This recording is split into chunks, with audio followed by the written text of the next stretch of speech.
we're chatting on the phone, and at the end of the conversation, she's like, you need, like you said, she literally said to me, you need to write the book about women in beer. No one's written it yet, and you need to do it. And I remember her, because Terry's one of these wonderful mentors who like sees a lot of potential. Yeah. Right? And she'd given me all these, what I thought were like cockamamie ideas that weren't actually cockamamie, but things like, oh, I could never do that. You know, like the bad little voice starts talking. But when she said this, I was like, oh, wait a second. Lots of people write books, and they're not even writers. Like, I'm a writer. I actually maybe could do that.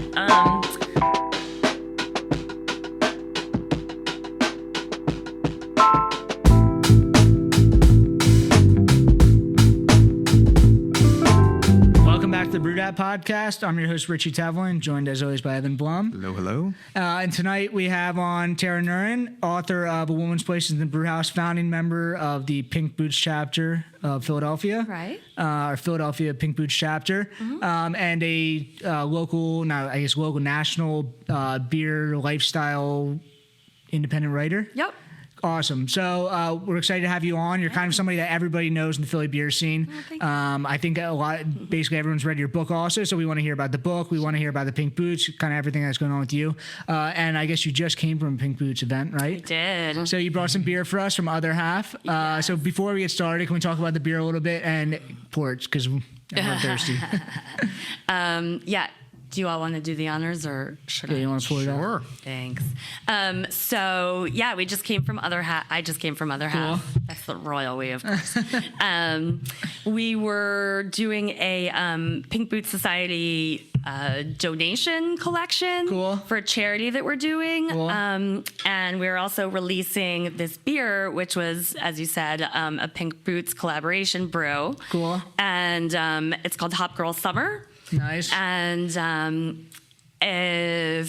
Good name, really good name. and so yeah, that has been available at Other Half, and every year Pink Boots Society. Thank you. Cheers. It's great. Cheers.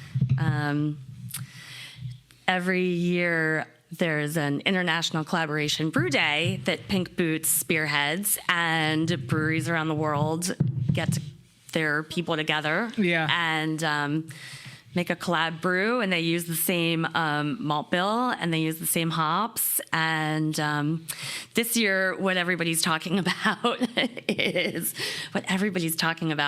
is there's a woman who upcycles malt bags, and so she's taken these really beautiful, specifically designed malt bags for the Pink Boots blend this year. That's like cool. Fabulously pink and very design forward, and she's turned them into like 8 different kinds of bags that you carry, like backpacks.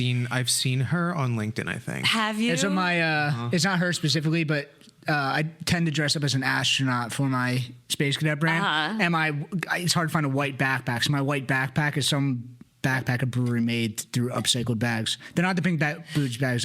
Maybe I'll get one of those as like a spin-off. Yeah, those are fun. That would be a fun collection, actually. Yeah. Yeah, was it? It's cool, you know. Was she at the event? No, she wasn't at the event, but we were looking at the pictures. That's cool. She's out in San Diego. I'm sure that's what all of your, not to stereotype, but all your male listeners want to hear about are these really cute bags. Well, we were talking about that right before you came on here. So I just came from that event, and we do this collab brew every year, and it's really cool because at least back when it started, everybody would start brewing at exactly the same time, but at that time locally. So, you know, like New Zealand started first at like 8 a.m. and then next and next and next. So it was cool to watch it go around the globe. But it's still fun to see the map, you know, they're out in like South America or something. Yeah, it's fun. Yeah, I mean, Pink Boots now is all over the world. There's like, you know, hundreds of chapters, 70 chapters. What was it? Well, I mean, Erin was at the event, I'm assuming, right? Yeah, when she came on, she told us like how many chapters. There was like all over the world now. There are. I don't actually know the latest numbers. We can go with 70. That doesn't sound crazy. What a lot of people don't know about Pink Boots is that now we invite women and non-binary people from all the different fermented foods. And well, I think it's actually, sorry, not foods, beverages. I should check that. Anyway, if you make cheese, call us. We'll talk. No, we just had Claire Trindle on. Oh, yeah, right. Yeah, so she was a cider, and she was saying that also. So that's cool. Yeah, so we're trying to branch out. Nice. Very fun. So what is this beer? I mean, this is, I guess, a pale ale or IPA or something? It is a... Because there's a Pink Boots blend, right? There is a Pink Boots. Chief has the blend. Yeah, exactly. And Country Malt does the grain bell. That's cool. This beer's great. I have to be really honest with you guys. We had 2 brews in the city this year, and I wasn't able to make this one. So I was over at Human Robot brewing a different day. So I should have done a little more homework to tell you more about this beer, but I wasn't involved in the brewing of it. We just get to enjoy it. But yeah, it does have a nice kind of like bitter hot bite right up front, doesn't it? Yeah, I like it. Yeah, not particularly fruity, more like OG American West Coast. I mean, that's what people like now. It's bright IPA. It's great. Good, thanks. I'll Cool. So I guess we want to learn more about you. You obviously have the book, but like, how do you get to the point where you write a book? Like, what were you doing, I guess, from the time you graduated college to writing a book? Were you always a kind of independent writer? No, I was always a journalist. Okay. But, I was a TV reporter for 10 years. Really? On the TV? Mm-hmm. That's cool. Where at? Because I know TV reporters, isn't it like you get shipped to like some random city and then it's just like you kind of earn your stripes? Yup. Really? Mm-hmm. So it's like you're hired by the overall company a little bit and then they move you. Seems like everybody like, we'll just ship you out to Oklahoma for 3 years and see if you like this or not. So that's actually an interesting question. That's not how it works, and I've never thought of that possibility. I think like if you're in high-level management, it probably does work like that. They'll ask you if you want to transfer. I don't think they like ship you necessarily like the Army does, but it's more like you start in a really small market and then you go to a medium market and then you go to a big market, not necessarily within the same company. It's just like your own job progression. Yeah. So after college, I really badly want to say, well, first there were the dinosaurs, and then dating myself. Thank you both for laughing. Graduated from college, moved to San Francisco for a year because I just did. And then I went to grad school for a year, got a master's in broadcast journalism from Northwestern out in the Chicago area, And then what did I do? I lived in New York City twice while I was looking for jobs. And then I got my first TV job in Charlottesville, Virginia. Yeah. So that was numerically a teeny little market. You know, I was just saying you start real small. Yeah. But I was really lucky because it was a great town and a really good station. Most people aren't so lucky when they start. I just have all these small market, like, backwater towns going through my head. So let's move on so I don't blurt any out and offend anybody. So anyway, I was working for an NBC station in Charlottesville. And then my next job was in Memphis. I worked for a Fox-owned station, and that was right around 2000. Actually, that was September 11th. That's the market I was in. Wow. And then after that, I came here to the Philly area because you might remember Comcast had a news station at the time. You'd turn on the TV and it would automatically pop up. Is it sounding familiar? On Channel 8? And so he's part of the YouTube generation. So. Okay. It's not true. It's true, but it's not true. Turned it on. Oh, look how old I am. I'm turning the TV on. I had a flip phone when I grew up. Still part of that. A little bit. So you were on the Comcast news, and then you just stayed here, I guess? Right, yes. Okay. Thank you. I was like, oh, God, what were we just talking about? Yes. So I left there so that's what brought me to the Philly area. And you were actually on TV reporting? Yeah. Was it something specific, or was it like you could just kind of like a general anchor, you talk about the news?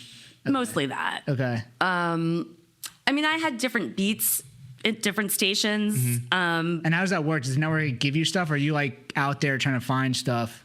It depends on the station. It depends on a lot of things. Small markets, you're usually Finding it tasked yourself. with coming up with something, anything. Yeah. The photographers used to drive around with things that they would jokingly call spot news kits, which you know where I'm going with this? No. Okay, so spot news is breaking news. Yeah. Like a fire or something. And, if it was a really slow day, you had to have a story at the end of the day. So the spot news kit would, in our imagination, would be like a rag and some matches and some gas, Yeah. Anyway. We did Everything that. keeps happening around me. I don't know. You're like winning all these awards. Yeah. At the bigger stations, they're generally going to send you out on an assignment. And then, there used to be these things called beats. I don't know if we're getting too deep into any of this, but you said, how does it work? So beats are like your topic. So my first, you might have a geographic topic, or you might be like the education reporter, health reporter, whatever. Anyway, you get what I'm saying. But most of my career, with some exceptions, was more general. Cool. But I did find, so I left TV in 2005, wanted to stay here in the Philly area. Yeah. I moved to Camden. Did I move to Camden in 2005? Something like that. Yes, I think I did. 2005, moved to Camden because I was living in Delaware. We don't talk about that period of my life very often. And I started freelancing. Cool. And my biggest client was the Philly Tourism Bureau. Yeah. And it was, like I said, it was 2005. I feel like at that time, Philly was the heart of the East Coast beer scene. Yeah. And I was privileged to be tasked with writing about it. Cool. And so I just got more and more. I was hearing journalistic advice to pick a niche, right? Don't just be a generalist. So, But you were writing now, so you went from like talking about it to writing. And was that a big transition, or you were always kind of you were always good at writing? That's a good question. Yeah, I always liked writing as a kid. I was complimented on my writing as a kid. I think my style of writing, it's very influenced by the fact that I grew up as a journalist learning how to write for TV. Okay. You know what I mean? So I think Yeah. my style's a little different. Cool. Yeah. Do you stands like out. to write? Do you Do I like to write? I'm not good at it. No. No, definitely not. No, I mean, I like the idea of storytelling, and that's why I like being on here, because this is kind of like not writing, but it's kind of like journalism without me having to do all the work. You have to write it down. Just get to drink and hang out with people, talking head. But no, I've never been like a long form. I think a bucket list goal for me would be write a book. I don't know what to write a book about. It's just me. But I think that would be fun. But no, I've never done any sort of writing like that. And you're like, no, you don't write well. We haven't said this on the podcast yet, but I just learned I'm dyslexic, so Oh. which is crazy. Oh, wow. Well, you can talk now, so that's like Exactly. Yeah. I think ultimately I'm sure someone's laughing in the back. Ultimately, what I've learned is that like these types of mediums make more sense for me, and I've gravitated towards them naturally. I didn't know why. Yeah. But now it just kind of makes a lot of sense to me. Oh, wow. Cool. Yeah. I still want to start asking you questions. I about know. that, We could talk about it offline. Okay. Well, so excuse me if I'm like taking the conversation over in a No, new it's your direction for a conversation. second. Yeah. I meant to mention this before we got on, but what you're saying is making me think of is that I'm moving into a new line of work. Yeah. Which is focusing on how to make everybody who works in the food and beverage industry feel very welcome and thriving. And so, normally I think of, women or marginalized populations, but you're really talking about anybody with sort of anything that could make it more difficult to do well at work or fit in at work. Not saying that's the case, but whatever it is. So there's just been a lot of talk of, Is that, did you think that like you weren't, I guess, Do you think that was like going into your writing, like you were actually like finding stories that were like this, and you weren't just like saying like, this is the hot new restaurant, this is the hot new bar or beer? Yes, and it came out of, sorry, I hope I didn't left turn too much, but it came out of like the Me Too movement coming to craft beer in 2021. Yeah. And that came out of the pandemic, and, you know, restaurant workers finally weren't working 90 hours a week and realized Everyone took a step back. they're like, oh my God, our industry sucks, you know? Right? And they finally started like lobbying and doing something about it. I shouldn't say finally, but like there was more of an upswell. Sure. Yeah, So- COVID, there were so many negative things about it, but it allowed all of society to take a step back and look at what they were doing, you know, Yeah. third person perspective. So it was very interesting. But you started writing like that during? Yeah, I mean, I was always writing about like beer and culture. So I guess, right. So basically, I'll bridge the gap. Yeah.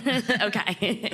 So in 2005, I really started writing about focusing on beer. Okay. Beer writing. And I was writing a lot about women in beer. Yeah. Pretty immediately. I've always been a very strong, proud feminist.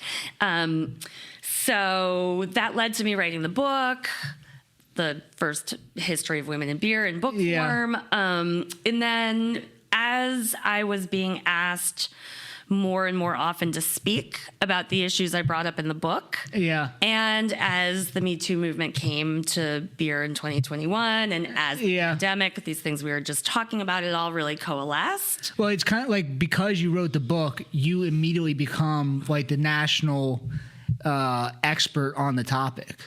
So like if you were interested in that, like you then, I mean, not that you weren't an expert, like you like are putting out publicly, like, you know, come talk to me about this. Like I have this wealth of knowledge. I have written literally a book about this, you know? It's funny. My mom recently, I said something and I forgot what, and she was like, how do you know that? And I thought for a second, I was like, I wrote a book about it. And she goes, oh yeah, you did. Right. And so it's been amazing to have that opportunity and, you know, to be called upon to talk about the culture, the workplace culture. In food and beverage, and then to be able to, like, often what will happen is I'll get called and somebody will say, hey, can you come to my brewery or whatever and talk about women in beer? Yeah.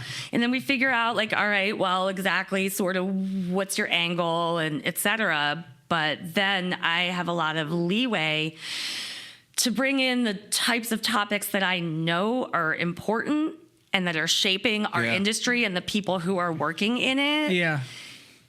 And talk about that too, even though that wasn't necessarily part of the original ask, and then sort of get people thinking about these topics that they weren't necessarily thinking about. And it's really gratifying. And through that process of writing more about this stuff, talking more about this stuff, I've realized, like, I really want to get hands-on. Definitely. In that now. Definitely. That's the next step. It was cool reading the book because it was like, you know, as much as we're doing the same thing, like telling the same story of craft beer over and over again, we're trying to get like individuals to tell their own personal stories, but sometimes it's like the same story over and over again. And you took the same story, but a different angle of the same story, or you kind of shed light on like, listen, there's this whole other thing you guys aren't talking about. Like, you guys are just focus on like the men here. Like there's this whole other side of it. Oh. Yeah. Well, that is what got me. Okay, so at that moment when I decided in 2005 to start focusing on beer, when I was trying to pick a niche, there wasn't anybody really. I'm not going to say there was never anybody talking about women in beer in the media, or in the beer media, but it was very minimal. Yeah. And some listeners may remember Susie Woods, who was a really prominent, Suzanne Woods was a really prominent, beloved beer sales figure here in Philly. She's since upped and left us for the UK. But, and a lot of the end of her career was at Allagash in local sales here. Which, you know, you can probably tell that she did work here because there's Allagash in every single bar here. Everyone loves Susie. Yeah. I bet everyone at home is like, who remembers her is nodding fondly and smiling. Why did I bring her up? Oh, she was, excuse me. That was the chair. She was writing a bit about beer, and there was another local woman, Carol Smagalski, who was writing a little bit about beer, but without meaning to exclude anybody, that was kind of it. This was pre-Pink Boots Philly? Yeah. Okay. Yep. Pink Boots Philly started, I can't remember the year now, but it's probably, I'm going to say maybe less than 10 years at this point. And we've had you, Aaron, Meredith on. Like, who else was involved? Was Carol Stout involved with that? Claire's a part of Pink Boots. Claire? But she wasn't part of the... Yeah, like the founding, kind of like putting it all together. So at the very beginning, it was two people who aren't really in the local beer industry anymore, which is too bad. There was Alva Mather, who is an attorney. Okay. And there was focusing on beverage. Yeah. And then there was Christina Burris, who was the co-founder of St. Benjamin's Brewing, which is where, Human Robot is now. Thank you. And they had been talking about it, founding a chapter here.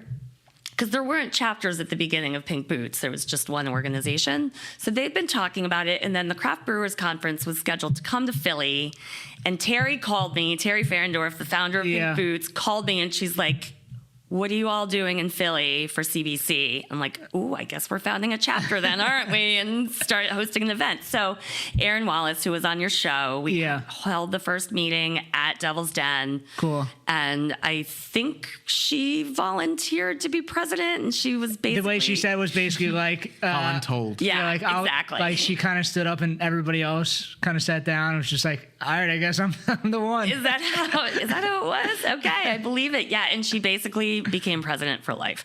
Yeah. And now, well, I'm sure she talked about this, but she's about to be president of the whole that's very international exciting thing, which is awesome. I think the national, how the national organization ones where like they have like a pre-president, president, and then post-president. I think that's really cool.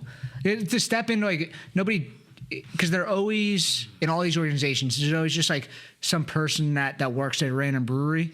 Like nobody knows how to run like a nonprofit like that. Like it's definitely different than just running a brewery. Like you need, or anything else that you're doing in the industry. Like you need. I think it makes the organization that much stronger. And Pink Boots is, I think, probably one of the strongest, if not the strongest, like, beer trade organizations in the country. I mean, MBAA and Brewers Association is big, but, I mean, they just have a lot more money. I think you guys are much smaller, but it's very well run, especially the local chapter. Thank you. And I don't know if all the local chapters like this, or does Philly have a particularly strong chapter? I mean, Philly's got a strong pool to draw from of members. I think that over the years, it's kind of like stars a little bit, right? Yeah. I don't know why I just thought of that, but like sometimes certain chapters are really strong, and sometimes like the person who was leading it, can't lead it anymore, and then there's kind of a little bit of a leadership vacuum, and maybe they struggle for a couple years. Yeah, some new generation emerges. So I don't know if that answered your question, but that's no, what it kind of did. I mean, like you said, I think. Like that idea of like stars, like I think Philly does have like there's a lot of individuals in the Philly beer scene, like not just Pink Boots, but like, I mean, you, Aaron, it's like everybody is like, kind of everyone knows who you guys are. Oh, individually, not just Pink Boots, I guess. I don't know. Oh, I see what you I mean, Aaron's now the president of the national chapter. Like she's probably pretty good at being the local president. She. I always tell her she works harder than she's the hardest working woman in local beer. Definitely. What was I just gonna say in response? Never mind. Sorry, I shouldn't have brought it up because I couldn't remember. Never mind. I'm gonna interrupt one of you in the middle. Yeah. I always do that. I've got a great story for you. No, but I've heard you on another podcast. You said Terry kind of told you like you were already writing. She was like, nobody's written a story about this. Yeah. Pause. You should write a story. Well, speaking of voluntold, that is Terry's favorite word. So I was interviewing her on the phone. It was around 2015 or 2016. Yeah. And I, like I said, had been writing in a very focused way on about women in beer. And so we're chatting on the phone, and at the end of the conversation, she's like, you need, like you said, she literally said to me, you need to write the book about women in beer. No one's written it yet, and you need to do it. And I remember her, because Terry's one of these wonderful mentors who like sees a lot of potential. Yeah. Right? And she'd given me all these, what I thought were like cockamamie ideas that weren't actually cockamamie, but things like, oh, I could never do that. You know, like the bad little voice starts talking. But when she said this, I was like, oh, wait a second. Lots of people write books, and they're not even writers. Like, I'm a writer. I actually maybe could do that.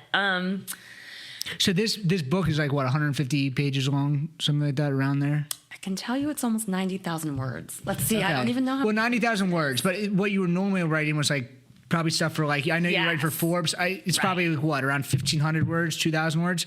Like at most. What was...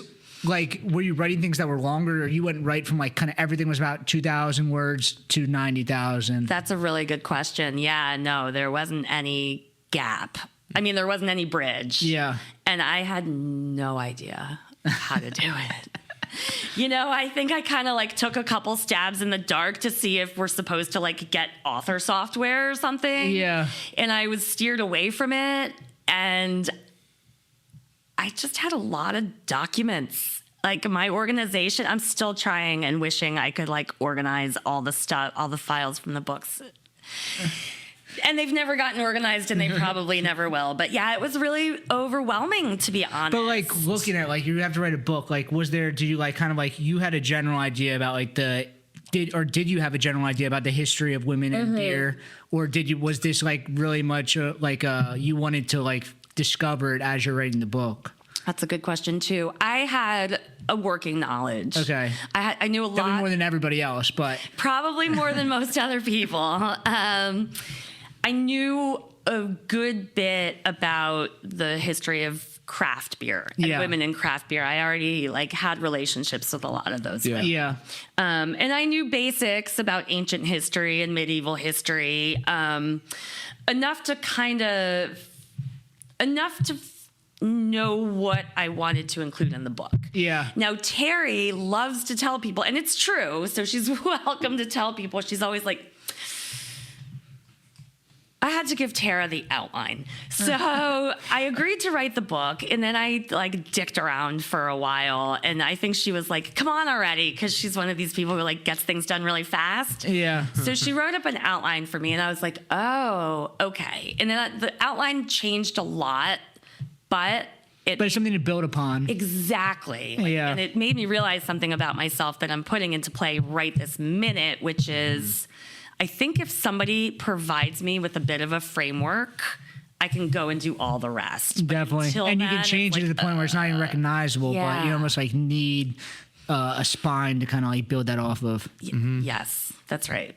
Cool. So I guess, how long did it take to write it? A couple of years? And you guys you just traveling around, kind of talking to everybody you could? Well, so it took a couple of years to write the proposal to sell the book to a publisher. Is that how it works? You have to like kind of get a publisher before you even write it? I guess some people probably write it and then they just for the next 15 years try to sell it, but yes, exactly. Like, so some places will accept manuscripts, some won't. Yeah. But and this is your first book, so it's not even book, right? And I always tell people when they ask me for journalism advice, I always say, don't write the story in advance, write a pitch, because when you sell the story, they might tell you to totally change it. Yeah. Which is what happened, because I thought I was going to have to write, I thought I was going to write like a 10-volume encyclopedia of every single possible thing and person that's ever been related to women in beer, and it was very daunting. So when I did get a publisher, they did me a great favor and said, we love your concept. Would you consider getting it down to 80 or 90,000 words? Because we don't think it's going to sell the way you've it was a very digestible book. It's like you talk about, I think like they were probably right. Like, this was much I mean, I don't think that I would read. I'm sorry, but like, I don't think I'm going to read like a 9-section encyclopedia. But this was like a very enjoyable read. I thought that it was like, it got to the point, it kind of told me exactly what I needed to know. Thank you. I like easy things to read. Well, and that like brings up an interesting point about like the purpose of writing, right? Like nobody was going to sit down and read that encyclopedia. Yeah. Like they would reference it if they needed to, but this has, like you're saying, like so many more people read it, so the impact, I think, Definitely. is far greater. Like Definitely. no one's gonna really, I don't think, have their like whole mindset about themselves and their place in their profession changed because they looked up like Samaria or something in an encyclopedia. So I hadn't thought of it. Yeah, it that way becomes before. like just an informative encyclopedia to like, this is like a compelling story that you're like, you're tying in all these ideas. Thank you. I didn't fully answer your question before. I forget what it was, so. So, okay, you don't care. I mean, not you don't care, but right. So it took a couple. Oh, so yes, I dicked around. Yeah, it took a couple of years. Yeah. Back to the dicking around. Yeah, I procrastinated a lot in writing the proposal because it was very daunting, and I'd never written a proposal before, and it ended up being 54 pages long. Oh wow! And so is that normal for a proposal? I think so, because it might even be short because you have to write, at least the book I followed, you have to write 1 to 3 full chapters out. Okay. And that was the scary part to me. So Was it the first 3 chapters, or you just you have like you had like the first and then maybe like some middle chapters that you knew like this is like really the good part of the story that I want to highlight? I think the latter. I just did 1 chapter. Okay. I was like, see what happens. So I did the chapter that was early craft beer history because I knew, like I said, a lot of those people. Yeah. And I knew the story. So so I sold the story. I agreed to do it for 80 or 90,000 words. That process, like I said, because I was very slow about it, was from either 2015 or 2016 to when I got the contract. It was oh my God, that was a long time. It was 2019. And then they gave me a year. I got the contract in July 2019. They gave me a year to write the manuscript. And then because of COVID, I managed to beg for 3 more months. So the What do you mean actual the manuscript. the first draft of the whole book. Oh, it took you 6 years to write the pitch to them. It wasn't 6 years. It was more like 3. Okay, 3 years to write 3 the years. pitch. Yeah, that's still. And then you had 1 year to then finish Yes, the book. That's okay. right. Yeah, to write it. Yeah. Right. So the writing was July 2019 to October 2020. Cool. And it turned out to be a really different book than it would have because of the pandemic. Yeah. Because there were places I was expecting to travel. And I didn't. Yeah. Did it give you a different perspective, like you said before, like kind of like when everyone took a step back? Also, when did kind of the Me Too movement happen in beer? Was that 2020 or was that 2021? It was May 2021. Okay, so so like this book came out like before that. I mean, I'm sure it would have been a much different book, or maybe it wouldn't have. Like, true. I mean, that shook up the craft beer world more than anything I think that's happened the last 20 years. Like. And this book came out like immediately before that happened. It came out, so it's interesting the timing of it. So that happened in May 2021. Yeah. The whole people know her as Rat Magnet Yeah. thing. The book, the manuscript. Oh, right. Okay. So, right. I submitted it in October 2020, and then we edited for a couple months. And then that happened, and I called my editor like in a desperate panic. Put this shit out. And literally what she said, I don't know if this is literal, true, whatever, but it's a good story, so I repeat it. She said, "Your manuscript is on the way to the printer in France. If you get me a paragraph by whatever, like the end of day or something tomorrow, we can squeeze it in. So if maybe you remember from reading it or maybe not, there's literally one paragraph in the book about what happened. Wow. And then that's it. I wasn't, maybe there was, but like, I wasn't thinking about the timing of that. I mean, I think if I reread it, like, I would have read that section differently, but I think I just read it as like, it came out like, I read it last year, so like it had already been out for a while. But, well, so then, I mean, but the timing was perfect, right? Because that happened in 2021. I got the paragraph in, and then the book came out a couple months later. It came out in September. yeah, but that conversation didn't last 1 week. No. It was like that whole year. Oh, yeah. So it's like it kind of came out, like the conversation started, and then you were able to put out this like expert book about like, you know, all right, look at this. I can tell you kind of everything that happened. And the fact that you wrote that before all that stuff happened, like it's not like the Me Too movement happened, like, oh, let me write a book about this to like capitalize on it. Like you wrote it before that. Like, listen, like I literally just wrote a book before this even happened. Like, it's very interesting. Yeah, a lot of people ask if I'm going to write another book or update this. And so far, nobody's written about what's happened since. So do you think you will? I mean, if by the time I feel ready to write another book, nobody's done it yet, then yeah, I would like to do that. Were you writing? I mean, I know you're an independent writer. Were you writing about that situation independently? In what? In like Forbes or like the local newspapers? Yep. Cool. All of the above. And you know, I think of this article that I wrote for Forbes like a year or two before it happened. Yeah. I go when you said, and you look back at it differently. Well, I was writing about.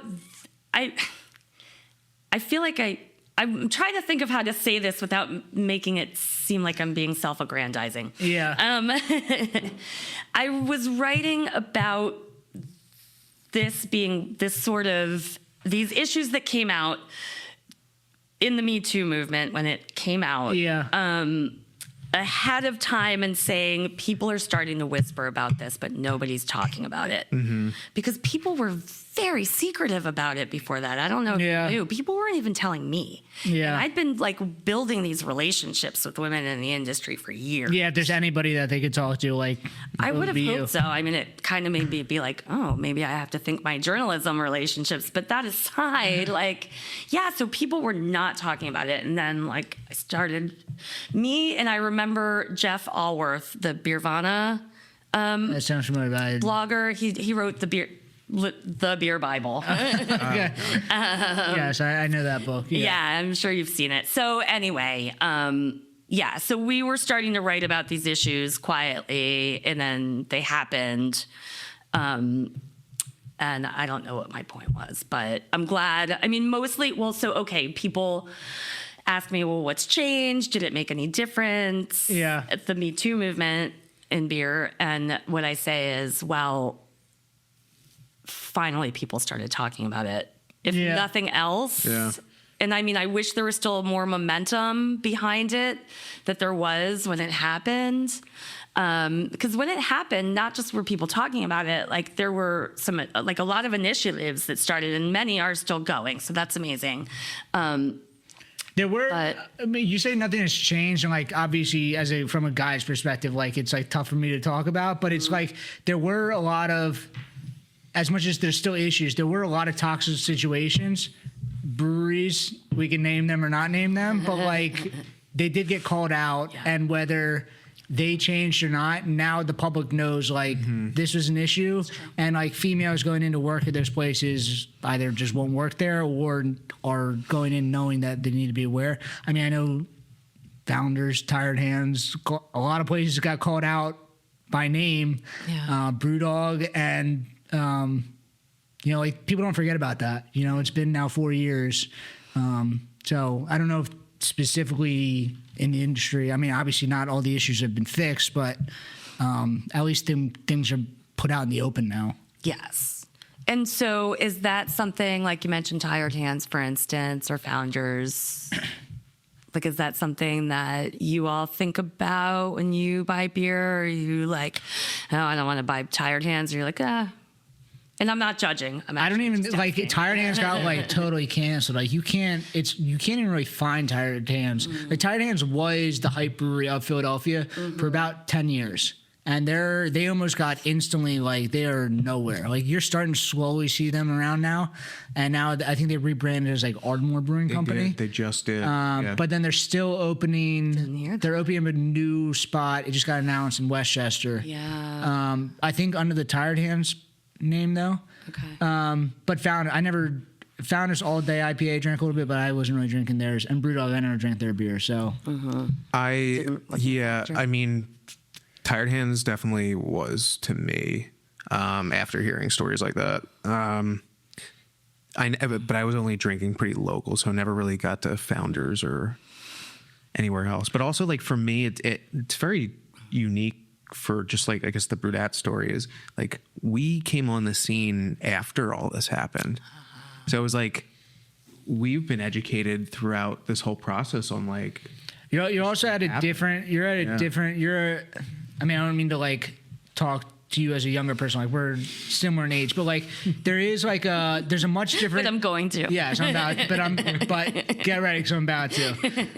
Like the younger generation, because everyone grew up with cell phones and things being on the internet, I think everyone is more aware about what they say. Like it's a lot harder to hide behind stuff. Like you can't say things to people that you used to. Not that you used to be able to say stuff to, but like I feel like everyone is more aware of just seeing other people instead of just, I don't know, saying horrible things. Yeah, I mean, media lives forever, and like I feel like, I guess our generation, like bullshit radar is big, like very big, especially on socials. Yeah, so I don't know. Maybe it's just a younger generation, or maybe it's because you were in college when that happened, or right after college when that happened. So maybe you just grew up with it already happening. What's the you're saying? Of the Me Too movement. Okay. Yeah, when we entered the space, like all this stuff already happened. And it was just like, oh, that's just kind of a part of what beer is. Like Pink Boots is already a thing. Like all of this like existed to us. So it's interesting.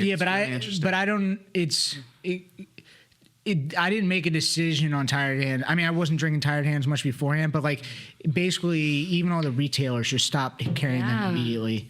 It's true, isn't it? Yeah. And Founders does sell a lot of beer, but I wasn't, like I said, I wasn't drinking their beer in the first place, but I would be, I don't know what their numbers were. Like, did they immediately kind of drop everything? They did. I don't know how, if things have rebounded or not, but that. I know Brewdog got slapped pretty hard. Did they just close? Or Brewdog? No. Brewdog? No. Maybe someone else did. I know they're huge, but yeah, something happened. Maybe the CEO retired. No, he didn't retire. No. He keeps putting his foot deeper and deeper and deeper down his throat. A little different now. This episode of the BrewedAt podcast is brought to you by Zilka & Co., your trusted regional brewing supply partner. Family owned for over 100 years of business, Zilka delivers world-class products at competitive prices with flat $5 delivery fee. No pallet or liftgate charges thanks to their own fleet of regularly maintained trucks. With locations in Allentown and Hunker and a technical brewer on staff, they provide the expertise and service your brewery deserves. Reach out to Brad Adelson in the show notes and let him know BrewedAt sent you. Yeah, but I guess, you're going around talking, I guess you're giving speeches all around the country. Like, is there a different narrative that you're hearing? Or is there different types of conversations from the brewery owners themselves? Like, are people bringing you in to have conversations about, like, how to fix this? Or is it, like, I guess because the book came out like right when all this stuff was happening, it didn't shift from like, let's talk about the book to like, let's talk about how to, better our company. But is it a lot, do you feel like that there's a lot of support from companies now to like address it? Yes. Okay. Right. So actually, usually when I get asked to come speak somewhere, Yeah. it's either will you come talk about some of the issues in the book? Yeah. Or can you talk about like allyship or something, Okay. culture in the workplace? And in some ways, I kind of flatten those two together, right? Because if they ask me to come talk about like being a woman in the workplace, then I'm going to talk about all marginalized people in their workplace, right? And, women specifically women might have our own specific issues in the workplace, but generally you can generalize them and talk about more than just women. So I will tend to talk about, well, like I said, like how to be a good ally in the workplace. Yeah. Or I will talk about, well, actually, I also talk about burnout and preventing it in oneself and in your workplace. Or if somebody does want a specific, like, hey, what do we mean when we say women were the first brewers? Then I will specifically talk about the history. But usually those are outside the beer industry at this point. Are you if giving that makes talks sense. to people outside the industry? Some, yeah. Like, for instance, there's an organization called the Mayflower Society, and it's for people who are descended from people who came over on the Mayflower. And I've done talks for a couple of their chapters. They love the I've heard talk about that them I before. give. Have you? Yeah. And they love knowing about, the colonial history of beer and what it had to do with, because there's a connection between beer and the Mayflower. So anyway, whatever. That's an example. So it's nice to be able to take what some people might think is a narrow topic when they bring me in and expand it when possible to say, hey, let's talk about these issues that are affecting everybody in this workspace. How do we all thrive better? Oh, and by the way, if your employees are happier, guess what's going to happen to your revenue? Yeah, you're going to make more money. Yeah. Nice. So I guess you're kind of, I keep calling it independent writing, but like when you're writing for like different news. Freelance, that's the word. Are you writing mostly kind of in the lens of this book now, or is it kind of like the same thing that you were doing before, just general lifestyle, beer information? Like you're now the expert of female brewing history in the country. So are you like leaning into that? I mean, Thank you're you. the only person that's written a book about it. I stand on the shoulders of greats. No, there are other people really doing tremendous shush. No, I'm sorry. I don't know you. I can't tell you to shush. It's your podcast. Can we have a refill, by the way? Yeah. Would you like to refill me? Thank you. What was your question? What am I writing about? Yeah. Well, so because I'm starting this business to focus on workplace well-being, I am... what is that? Yeah, That's to... Well, okay. For the burnout you're talking about? Yes, Okay. and the workplace culture, et cetera. So I'll be going into food and beverage organizations That's awesome. and companies. That's really cool. And working on their culture both at the employee level and at the leadership organization level. So I say that. Thank you, by the way. I say that because I am accepting really great journalism assignments that come my way right now. Like I have a story in the works for Distiller Magazine. Cool. And that actually has to do with burnout in the industry. But I just wrote about MaltCon, the Craft Maltsters Guild convention for them because I was there. And that story didn't have anything to do with burnout. Yeah. Although I did sneak burnout in, so I take it back. But it wasn't really geared toward that. So, I am writing and speaking as much as possible about workplace culture, mental health, and burnout is a real problem in the brewing industry. I mean, you don't get paid a lot and you work really hard, physical labor, and it's normally like you either get promoted to management, you open a brewery, or you leave after 5 to 10 years. Right. Well, you have a brewery, how do you manage your not to turn it back on. You don't feel like Well, you that's have what I'm to answer, saying. but to, like, I was done how being you a brewer. manage. Now I open up a brewery. Yeah. So are you overworked? Do you get to rest? I'm How do you redlining take care of yourself? 24/7. Yeah, really. It is. There's not much work-life balance. I've decided. I just got engaged last week, All right, so I did that. amazing. We got this public podcast. now. It's public now, and I'm starting a business. I have no free time, but it's almost like that I have so much stuff going on. I don't have enough time to sit back and like get stressed out about it. Okay. But it's just like a means to an end. Like starting a business is not easy. You know, I don't want to sound cliche, but if it was easy, everybody would do it.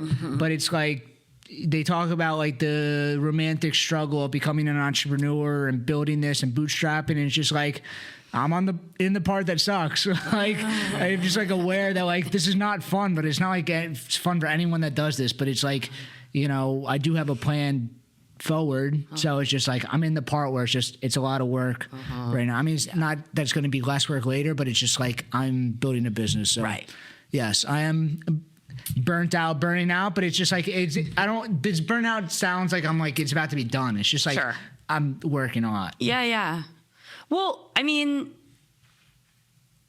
burnout doesn't necessarily mean like, oh, you're working a lot or you're tired or anything. Yeah. Not to mansplain it either, but Yeah. you probably know that. Like, there are all these factors, right? Like, Yeah. and actually, like, your type of workplace does have a lot to do with it, which doesn't always feel like it because I was burnt out for 2 years and I am my own boss.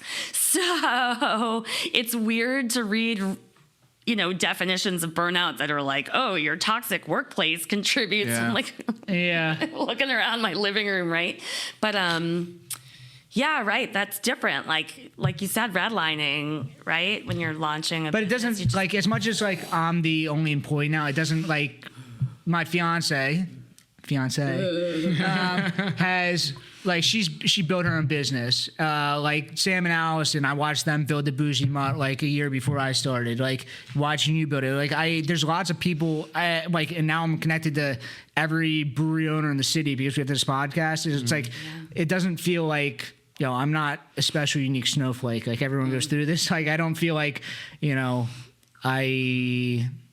it's just a lot of work, but I don't feel bad that it's a lot of work. Yeah. If that makes sense. Yep, it does. Well, I always laugh. I don't know what it is, but it feels like everyone I meet who opens a bar or starts a brewery or something is also getting married and buying a house the same weekend. Like I don't mean getting it, like getting, you know what I mean? Yeah. And like having a baby. I'm like, what are you people like, what?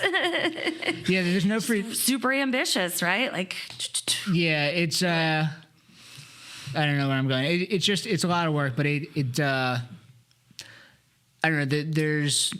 I don't look back or look at it and say it's like it's too stressful. It's just part of it. It's kind of fun. It's exciting. yeah. It is. It's certainly exciting. That's for sure. I took a couple business courses last fall because I too am embarking on this journey. Yeah. And I felt like I'd like to actually know what I'm doing this time around, maybe. Yeah. This stands out a lot in my head. He used to say basically like you have to decide what you are going to put aside while you build your business, right? Mm-hmm. And I kind of harp on my boyfriend about it too, because he's also starting a business and he'll be like, should I go hang out with my friend and watch the game? And he's still like wishy-washy. I'm like, what are you putting aside for your business, right? Like, Yeah, no, choose. I have been like an absentee friend. It's like I feel bad, but like I don't know what to tell you. Like it's either I stay chilling with you every weekend and you know this drags on, or I fail, or I just get through this over the next couple of years and then it's fine. But I have gotten, with all the stress, I've gotten much better at dealing with stress. And, you know, Monica or, you know, anyone else that's close to me maybe would say opposite. But, like, I feel little things don't tend to bother. It's just, like, kind of, I'm getting much better at just, like, it's just every day is, like, is dynamic. It's not just, like, you know, one thing comes and just, like, is a train wreck. It's just, like, it's kind of, like, just taking things as they go. that's impressive. That's the kind of stuff I'm trying to teach people. Resilience, right? Like Yeah. growth mindset and prioritizing. Yeah. I like the idea. I have it like my, I guess, heroes in the craft beer. Like when I was getting into craft beer, I read everybody's book, like Garrett Oliver, Sam Calagione, Ken Grossman. They all wrote books though. And like in my mind as like a 21-year-old, I'm like, oh, I'll do the same thing. I'll start a brewery. I'll write a book. And like, I could not imagine writing a book onto it. But like, I don't know how these people did it. Like they were like welding milk equipment together. And then they were growing that much. Like what I'm doing compared to like what some of these other people, as they were writing a book, I'm like, what are these people doing? Like they're superhuman, but I don't understand how it's possible. But it's when you get in a mindset, it's like you said, it's just like redline it. And you're in it. You're in it. Yeah. Yeah. Did you read? So I'm close buddies with Pete Schlossberg, who was also an entrepreneur. Pete's Wicked Ale. Oh, okay. He wrote a book that explained his journey as an entrepreneur. I feel like I've read every beer book. Do you know what it's called? For Pete's sake. It came out in the 90s. Yeah. Yeah. I like the fact that he uses I say this all the time. Like, I love the fact that Yuengling like still uses their name. And you know, PAVonC kind of uses their name. It's like, I like brewery and Trogs. Like I like breweries that like put their stamp on it. Like this is my name. And I like the fact that Pete is just, and it's not even his last name. It's like his first name. It's just like his book. Now his brewery is just like, no, this is like Richie's Wicked Ale. It's just like Pete's Wicked Ale just sounds normal because I've known about it, but it's just like, if I were to put out a beer called Richie's Wicked Beer, and it's just like, it becomes this crazy thing. It's just funny to me, but Ricky's Beer John. yeah, exactly. You know, you were talking about stories, and here's do we have time for a story that made me think of something really poignant, actually, that I don't talk about much because it doesn't really come up. But thinking of Pete, one of the most impactful and meaningful parts of this career for me personally has been when things come full circle. Yeah. And I can connect something like from my past that now connects, that now kind of ends up in my present. Yeah. I'm not saying this well at all, but for instance, like in the 90s, I used to drink Pete's Wicked, and I used to drink Sammy Smith Nut Brown and Bass. Yeah. See what kind of beers I like. And then decades later, when I got to be friends with Pete, I was like, yeah, I really sort of always associated your beer as being influenced by Sammy Smith, you know, for obvious reasons. And he was like, I based my beer on Sammy Smith Nut Brown Ale. I was like, it's kind of like meeting your childhood heroes, right? Yeah. And then getting to be friends with them. Nope. There's so many like things that had to do with like my beer, the beginning of my beer journey in the 90s, or my craft beer journey in the 90s. My real beer journey started when I was 2. But that have now, you know, I've now gone to those places that exist only in history anymore, or that brewed the beer that I used to like have as my special treat when I lived in San Francisco in 1990, whatever. If that's making any sense, right? So this podcast is going to come right after the Rich Wagner podcast. Do you know Rich Wagner? Of course. So we had a conversation with him that was just like, after reading his book, it was like, not that I found meaning in life, but it was like, like it was cool to see, you know, all the things that people were writing about. Now, beer is very, like, it's a very storytelling industry. It's like you're writing the story of your business, of like individual people. And it was cool that like it wasn't just craft beer that he's writing, but like this has been going on in Philadelphia for hundreds of years. And it was cool to kind of like put that into perspective. And then like, you know, Pete's Wicked Ale, you know, that's just like another segment of this like larger story that then you get to kind of, you got to see, and then you got to see him, you know, still in writing the story, but at like a different chapter, like further on in the book.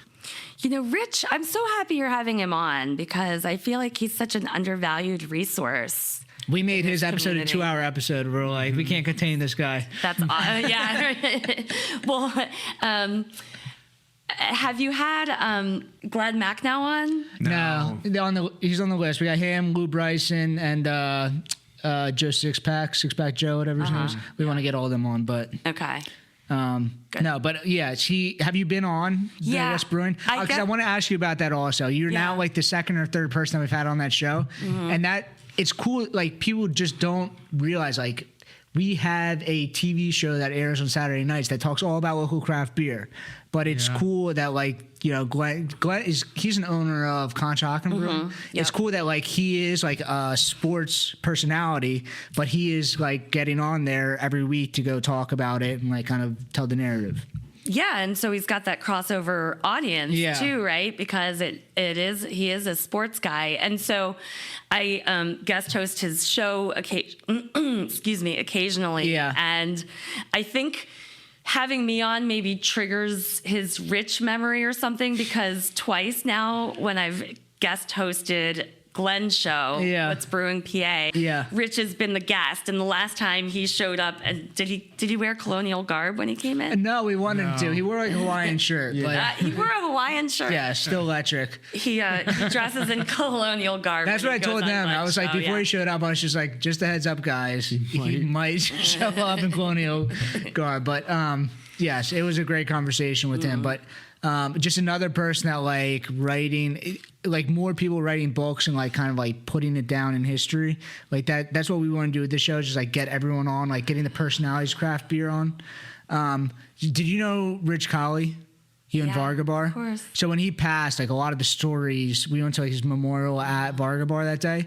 But like people just got up like for like 2 hours, were telling stories. Yeah. But it was I didn't realize how connected he was for so long in craft beer. Yeah. And it was just like, it was people like that where it's just like, you get to like realize like everything. It seems like sometimes you get stuck in your own ways, like in the industry, and like you're dealing with like different bullshit or like burnout, but like you realize that you're part of this larger story, which is very cool. And that's why writing the book is very cool, because you get to take that and like give it to the public, I have so many things I want to say to that. Yes, one of the best types of feedback I get about the book is usually from young women in the industry who tell me, often very emotionally, that they never knew that they had a community around them. Yeah. If that's what you're kind of saying. Yep. Yeah. The other thing that I was thinking to say was, a lot of people in the Philly area, as you're having them on, like, just go back a long time together. Yeah. Right? And then, like, with Lappy dying last year and Rich, and I was closer with Lappy than I was with Rich, but I mean, they had a lot of really, really, really close friends who like are now mourning the death of like two of their we didn't best friends within a couple months, who were untimely deaths, right? They weren't old people. Mm-hmm. Yeah. But like when we had Rich on, it was like, had Rich on. Yeah, we had him on, and it was just like he immediately iced him, made him chug a. It was the first time ever meeting him. Yeah. And we were like, who is this person? This guy's a fucking animal. But then and we were like, this guy's electric. We loved him. And then like 2 months later it happened, and then we went to his memorial, like, this is crazy. Like, it was like he was an amazing guest, but we didn't realize how connected he was. Like, we immediately made like some posts like, rest in peace, like, thank you for coming on, thank you for everything you've done with Craft Beer and Philly Beer Week. And then like the response we got from that was like, oh wow, we didn't realize like how many people that he was connected to, and like he was just like a part of the story of like Philly beer. Yeah, I mean, just going there and seeing that whole street close down was insane. You're making me realize, I mean, I don't know if anybody would buy it, or I mean, I don't know if enough people would buy it, but like nobody's written a story, nobody's written a book about modern Philly beer. And I think that there's a really, and I don't know if I ever really considered this as deeply as right now, like there's a really special bond in Philly beer that is, echoed and seen in other cities, but this is deep. I think like the more people we talk to, we're starting to see the general outline of the story. I mean, it starts, I think, with Tom Peters, at least as far as like the beer scene of modern beer scene in Philadelphia. Whether it does or not, that's a good starting point. Just because, like, generationally, like he's a good starting point. Like, Fergie was there before him. Yes. But like we're starting to see kind of like different people that we just thought were personalities in the industry, but then kind of like everything combines and like you're starting to see kind of the outline of the Philly beer, current modern beer, Philly craft beer history, but. And like the family tree of it too. The family tree of like who's worked with who, the owners of different places, different breweries that became other breweries, or where people trained, and then from the beer bar scene, like we were supposed to have Casey Parker on today. Unfortunately, didn't happen. But the fact that he started working with Fergie. And then, Fergie was working with Tom Peters. And then all these people, then they took over what used to be Notting Head. But before that, William Reed was the brewer of the brewery before that. But then he opened up all the breweries in Northern Liberty, or beer bars in Northern Liberties and Fishtown. And then all the people that have then worked under him or got started in Fishtown. And like, damn, there's like all these things. And then like even with Human Robot, there's Ken with... Memphis Taproom. So the more people we talk to, like, oh shit, like all these things kind of connect, and it's like it's individual stories, but it's really like one general story of Philly beer, Philly craft beer. That's a nice way to think of it. And I'm really like, it's really moving that part of your mission with this podcast is to collect the stories like an archive. Well, right? our like a number library. one goal is to get likes on Instagram. but yes, it is. It's cool. That's why like the episodes are not like we were asking like, well, what should we talk about? Because like what's current? Like we're trying to create like evergreen episodes where it's just like get on, tell your story. Like obviously we talk about like what's happening currently because that's part of the story. But it's really like learning about like the personalities and kind of like where everyone fits in it. In a pretty much like a digital library, like that's going to the next generation a little bit. So yeah. Thank you for that. It's making me think of, in case anybody listening is interested, or if you all are interested, Oregon State University has a lot of dedicated research and people to, beer, the study of beer, as you might imagine. And the curator of that out there, not Teresa McCullough. She was the Smithsonian curator. She's got a vast audio archive of so many of the craft beer pioneers, mostly from out in the Pacific Northwest. Yeah. But obviously the craft beer originated on the West Coast, or at least post-Prohibition modern craft beer in America. And so she's just done a remarkable job of collecting audio histories, if you ever need to know that, or anybody listening ever needs to know that. I mean, it's story after story after story, and the people without whom I don't think we'd all be sitting here. Definitely, right now. So definitely not. It's yeah, deep. It's really rich. Yeah, rich. Haha. No, it's cool, and like that's again, like even if like people aren't looking at it now, like 10 years from now they can go back. There's videos of like Cole found this, like videos of Rich Wagner at Yards when it was at the 90s. Yeah, it was before it was even at where Philadelphia Brewing is. It was It was out in Manioc in Roxborough. Yeah, it was like it was him. It's like a minute-long video of like Yards in Roxborough, and it's just like it has like 12 views. But it's just like it's so funny. It's just like this nugget of history that like this was like looking. I'm like for the people back in that video to like imagine where craft beer is now is like kind of a crazy callback, but. That's one of my favorite aspects too, right? Yeah. When I talk to people who were early craft beer pioneers and, their reflections on what's happened, and especially for people who were early in the scene and then dropped out entirely, and I interview some of them in the book, and that's my other favorite group of people to talk to, are the women who never got recognized and then left the scene for decades and were not just forgotten, but like never known in the first place. Yeah.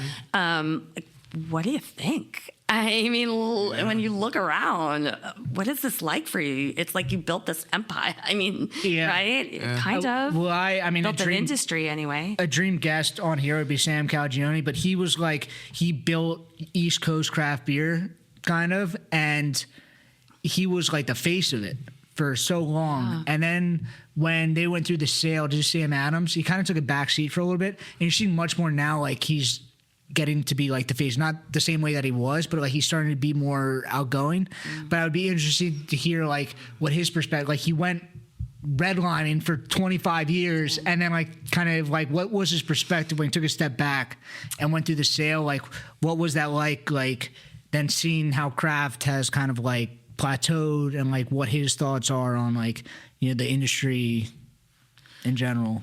Yeah, that's because we're starting to get to a point now where the people that started craft beer are now, whether they, you know, burned out or they left or they're retired, like those people are not in the industry anymore. right. That's a really cool segment of the population to interview, like you're saying. Yeah. As right, they've retired or they've sold or whatever.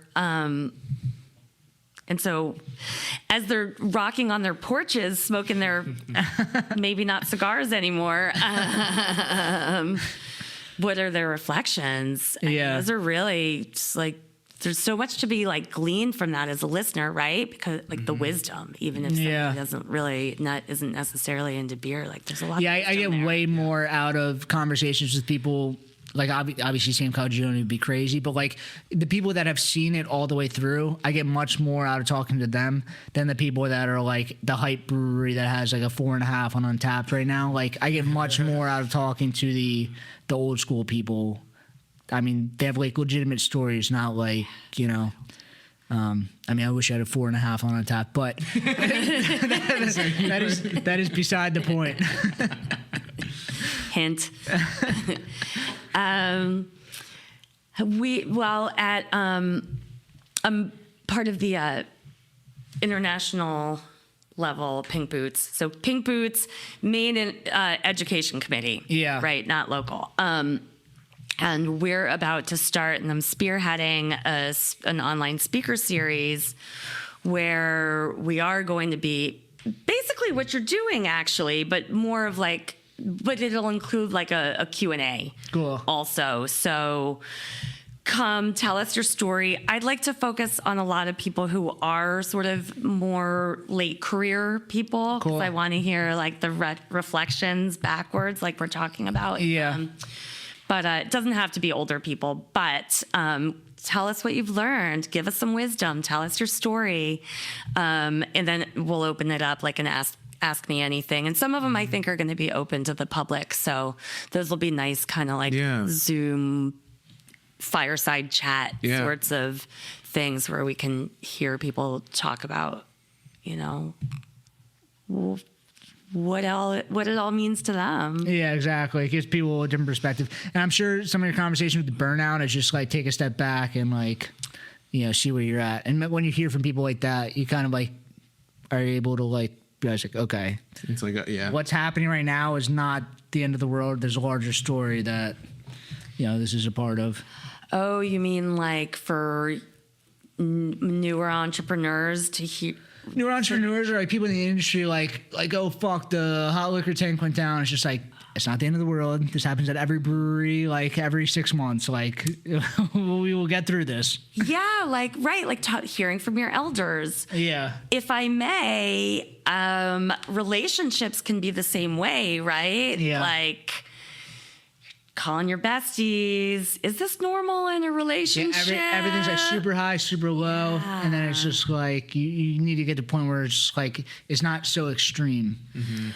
Well, and I mean, you were saying that you have learned to kind of ride out the stress more. Yeah. Right? And I mean, that I think is key for our survival. Like, Yeah.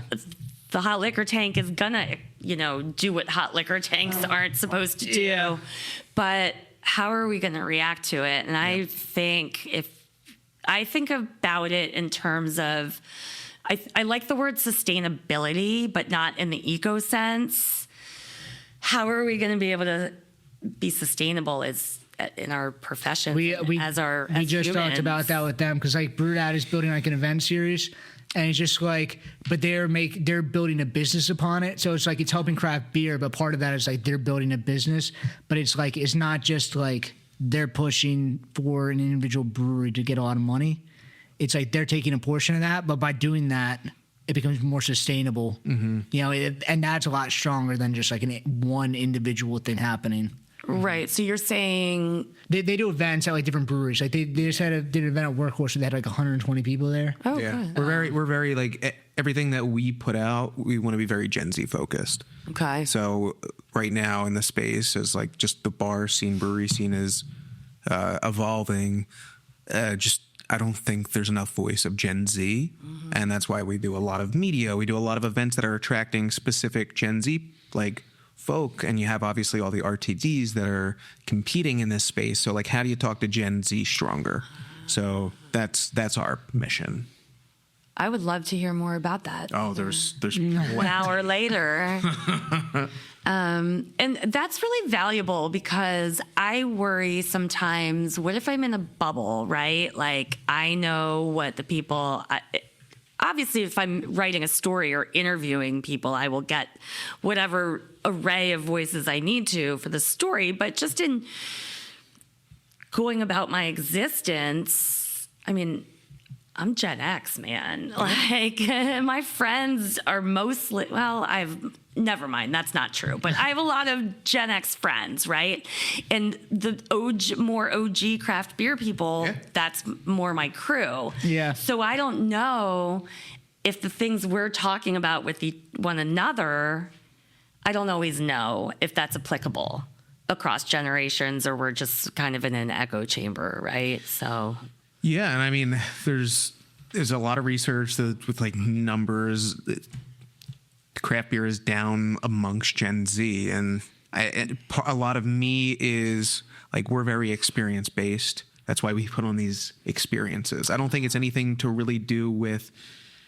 It's almost the way that craft beer as a whole, the industry is marketing itself, is not appealing to the way that Gen Z wants to be marketed to. Okay. And if you can get to this somewhat middle ground that's like, look at these events, these really fun, entertaining, social, like, type events that would attract the Gen Z crowd, they're going to be like, oh, it's at a brewery? That's sick.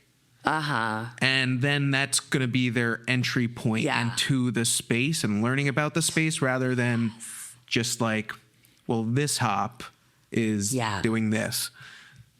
The attention span, the interest level, that's where the disconnect is. And so that's what we're looking to accomplish. And it's a burnout. Tall task. Yeah, it's red line, but we're doing it. Have you thought about selling some of your research at some point? Not necessarily, but like we're in a growth phase right now, so we're always open to like kind of what's available, what's there. I'm certainly interested. I've been giving a lot more talks as well. Oh, cool. So I think I see that as my kind of like everything they touch turns to gold. It's like they're doing a bunch of different things, a bunch of different breweries, and it's just like the breweries that realize that like they need to get connected to BrewedAt, like oh fuck, like all these things that I'm doing with them like are getting me profits, not just like revenue, like actual profits. That's great. It's just taking a while because like limited resources. I mean, people just aren't used to Gen Z, so they're having to like coax people through it. Right. I'm going to forward you an article that maybe you've seen. Actually, getting back to Jeff Allworth, it was something that the Beer Bible guy, I kind of hang on to his every word. He's incredibly intelligent, also a Buddhist. So he meditates a lot, which we could also talk about because speaking of ripples and, meditation is like a really good way to smooth those out. But anyway, what's my point? He just wrote something that was talking about what he thinks isn't working anymore. So maybe it's stuff you've already thought of, but maybe not. Because he's saying basically, you can't sell it on hype anymore. You can't sell it on the excitement because it's like, I think he called it, we're in our wallpaper phase. Craft beer is in its wallpaper phase. It has succeeded in becoming mainstream, so it's no longer like the cool hype thing. We're not lining up anymore for new releases. So how are you going to bring people in if you can't just be like, hey, look at this cool new release now? Because no one cares. I don't know if no one cares, but, you get my point. So... Yeah, I mean, there's definitely, it's just, I always say one of our greatest values is I didn't traditionally come from the industry. And I think that just brings a lot of new, fresh ideas that haven't even been tested, but like we're just testing them, And I think that's offered a lot of value. And it's once you get into the space and once you've been in the space for as long as some of, obviously our guests, but just like everybody in the bar restaurant space, you get involved and that becomes your space. So how to allow these new ideas in as well is a whole nother piece of it. And traditionally, sometimes you have craft breweries or just that are very like, well, this is the way we do it. And that makes sense too sometimes, but it's like, how do you evolve and like, you're looking 5-10 years from now, like what is the appetite of the Gen Z consumer going to want or like want to interact with these locations? So, right. That just made me, what do you all think about this? I mean, for all of the ways in which this we'll call it 1970s, craft beer movement is about, for all the innovation, for all the creativity we always, tout ourselves for, and that is true. Most of it, I think, has been in the product itself, in the ingredients, in the liquid. Like, obviously, hop growers are looking 5-10 years out. Hops growers 20 years out, what do we think people are going to like? But other than that, like, maybe we're thinking of new ingredients or like a different kind of smoothie sour or something. Or no, if you think about craft beer as a video game, we beat the video game. The game is over. We're either replaying the video game on hard and like redoing older recipes, or we're just like, you have to realize that like craft beer is just a part of American culture. It's the same thing as like an English pub is a part of like English culture. A brewery's part of culture, drinking culture here, but then how do you stay relevant as just a part of the restaurant scene? Well, and then how do you continue to bring that innovative spirit into like potentially break that mold of continuing to go back and play that same video game over and over? And it is kind of making me see like, you know what? Like so much product innovation and different product lines with like THC and seltzer and whatever else. And all of that is fine and innovative, but like, I've been screaming. What I think is it's like the same thing that Gen Z needs people, and like now that AI is here, it's like every answer kind of has been solved. When things are too perfect, I think the public thinks that like, well, this is AI just did this because it's perfect. Where like for so long we're just searching for the perfect thing. People like imperfection. People like personality. So the brands that are able to put a personality in front of themselves or like a story behind it, it's less about the product now. Everybody makes great beer. It's like you need to connect with customers with a story, with a certain event, make them feel a certain way. It's less about making the new IPA, the new West Coast Pilsner, the new cold IPA, brewed IPA. It's more about like this is the person that made it. So back to storytelling. Back to storytelling, right. Well, back to like how people had to tell this, like, get people to try it. Yeah. Right? Before they knew what it was. Yeah, and- Here's my cool story. Or put caffeine in your beer. Moonshot. Well, no, that's what we talked about this on another podcast. You know, Surfside's of 34 milligrams caffeine. No.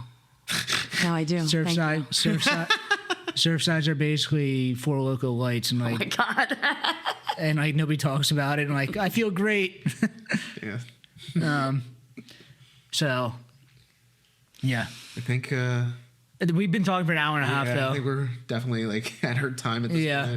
point. What can you plug? So you've officially said you're writing a new book about modern craft beer in Philadelphia. Oh, that's the book I know. Yes. Somebody should write that. I'll buy it. Self-publish it so you don't have to sell a lot of copies. That would have a lot of great personalities in it. Yeah. A lot of really good stories. And a lot of relationship and connection, like we said. Okay, so plug, as always, book is for sale. Yes, go on support. A Woman's Place is in the Brewhouse, right? Yep. And where can we get it? Your favorite neighborhood bookstore, all the online bookstores. It's an audiobook too. It is an audiobook too. Thank you. You can also buy it. You can buy a signed copy from my website, taranurin.com. If you go to my website, you can also see the new business that I'm starting to bring workplace well-being to the food and beverage industry. And I love to do speaking events and work on workplace culture with food and beverage organizations.